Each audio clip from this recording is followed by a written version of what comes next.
Hello, my dear students. Today we are going to study the poem 2.3 The Inchcape Rock, written by Robert Southey. Robert Southey was a poet laureate of England, and some of his famous poems are The Scholar, The Battle of Blenheim, Bishop Hatto, The Inchcape Rock. The Inchcape Rock is a ballad. Now, what is a ballad? A ballad is a poem or a song narrating a story in short stanzas.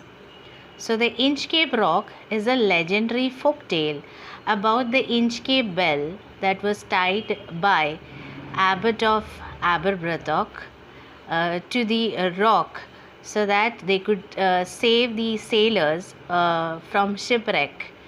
They would come crashing to the rock.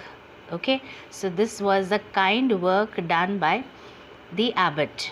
So the story, the entire poem focuses about the Inchcape Rock. So let's try to understand the poem in detail.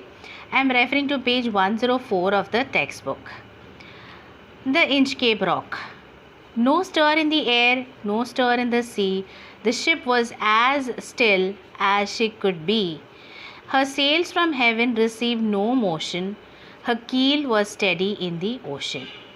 So from the first stanza we can understand that the sea is absolutely calm. There is no stir in the air, there is no breeze, and so the sea is absolutely calm. No stir in the sea. The ship was as still. So the ship is very much still and steady as she could be, and her sails from the heaven receive no motion. So because there is no breeze, the ship is not moving in a great speed. Her keel was steady in the ocean. A keel is actually a wooden or a metallic plank that keeps floating on the water, and it is used for maintaining the balance of the ship so that it doesn't get upturned. So it is absolutely steady and stable on the water. Next stanza. Without either sign or sound of the shock, the waves flowed over the Inchcape Rock. So little they rose, so little they fell, they did not move the Inchcape bell. So as there is absolute calmness in the sea, there is no sign or sound being made, okay, either by the waves, or you cannot hear the bell also. As I told you earlier, there is a bell tied by the abbot. So it would be like an warning bell given to the sailors to just make them aware that there is a dangerous rock lying ahead and they are supposed to move away from there, because the waves would rise, and in that they would not be able to see the rock which is standing over there. So the waves flowed over the Inchcape Rock. Okay, so as the sea is very calm, it is not rising so high that it would touch the bell. So little they rose, so little they fell. The waves, because the wave, there is no movement, so it doesn't touch the bell, and so it does. The bell is not also heard ringing. This next is the story about the bell. The abbot of Aberbrothock had placed that bell on the Inchcape Rock. So who took this initiative? There was a kind monk. The abbot is a monk. Abbot of Aberbrothock. He was a kind-hearted person, and he was the one who took this initiative to tie that rock, to tie the bell to the rock. He has placed the bell on the Inchcape Rock. On a buoy in the storm, it floated and sung. So on a buoy is actually a floating. You could see actually how the diagram in the text, how the bell is being tied over there. So it's a floating object. So the bell would lie floating over the water. To mark certain dangerous places, they are tied up. So over the waves, it warning rang. So if the water level would be quite high and the sea would be disturbed, the bell would keep on ringing. So that would be an indication for the sailors that there is danger lying ahead. So when the rock was hit by the surge's swell, the mariners heard the warning bell, and they knew the perilous rock and blessed the abbot of Aberbrothock. So this particular stanza says that when the rock is hidden, okay, the danger lies when the rock is hidden under the sea water. So the surges swell, meaning that when there is a sudden rise in the water level of the sea, the mariners or the sailors would hear the warning bell. So they would get an indication that the rock is quite close and they are supposed to divert or move away from that path. And then they knew that, there is danger and there is a dangerous rock. Perilous meaning the dangerous rock is lying ahead. So they are not supposed to move that way. And they would in fact blessed me is the old English version. They would bless the kind man, the abbot of Aberbrothok. So they would, because they were saved from this huge danger which was lying ahead, they were saved. They would bless the kind man for his kind deed. Then the atmosphere is being described. The sun in heaven was shining gay. All things was joyful on that day. The seabirds screamed as they wheeled around, and there was joyance in their sound. So the day is described as very joyous, very peaceful. The sun is shining happily, gay. All things were joyful. So that there is joy in the air on that day. The seabirds are seen screaming or making that sweet sound. They wheeled around, moving around, okay, turning around quietly, and there was joyance, the absolute peace and calm in the atmosphere. The buoy of the Inchcape Bell was seen. So you could see, because the sea is pretty calm, you could see that buoy or that bell which is hung over there. It's like a dark speck, it's like a tiny dot. From far away you could see that bell which is hung, which is like very small in size, on the ocean green.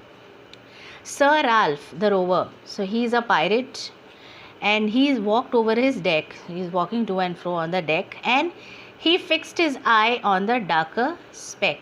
So he has spotted that bell which is tied to the rock.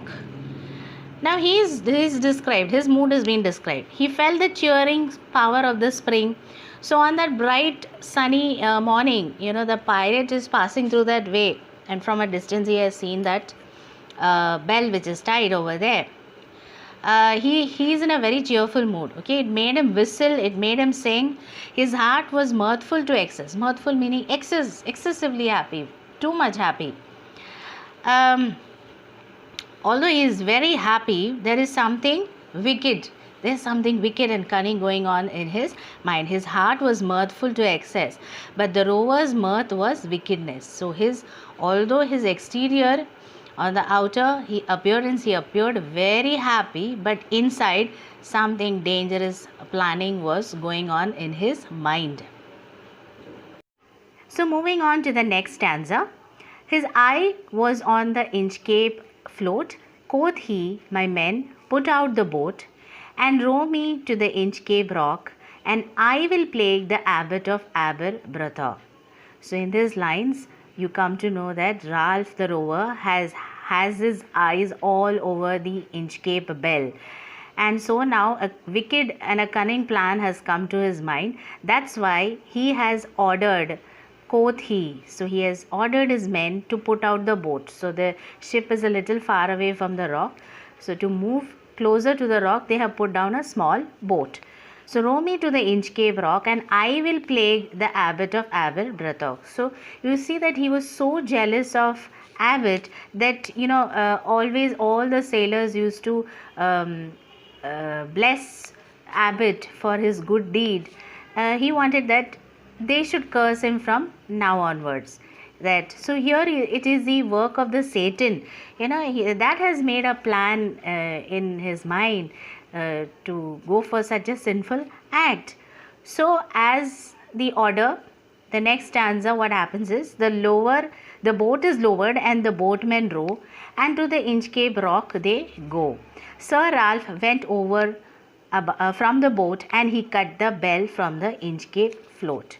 So this is what he wanted to do, that he wanted to go close to the Inchcape rock, go close to where the bell is tied, Okay, so he went over there and he has cut off the bell from the Inchcape float, so which was floating over the water, that has been cut off, and he feels a sense of delight, extreme happiness that he has done such a wonderful work, and from now onwards nobody is going to think of Abbot of Aberbrothock.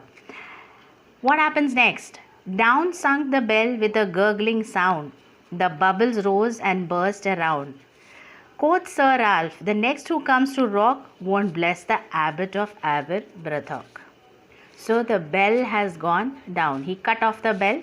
The bell has gone down, making a gurgling sound. The sound when the water is flowing quickly, it makes a sound. So with a gurgling sound, the bell has gone down. With that, the bubbles have come up and it burst around. And Sir Ralph has quote. Again he said, his only intention is that people who come or the sailors who pass that way will never bless. Okay, so he had nothing to do with this. He only thought that that goodness or that blessing should never go to the abbot. That was the wicked mind of Sir Ralph. We'll continue this poem in the next video lecture. Thank you.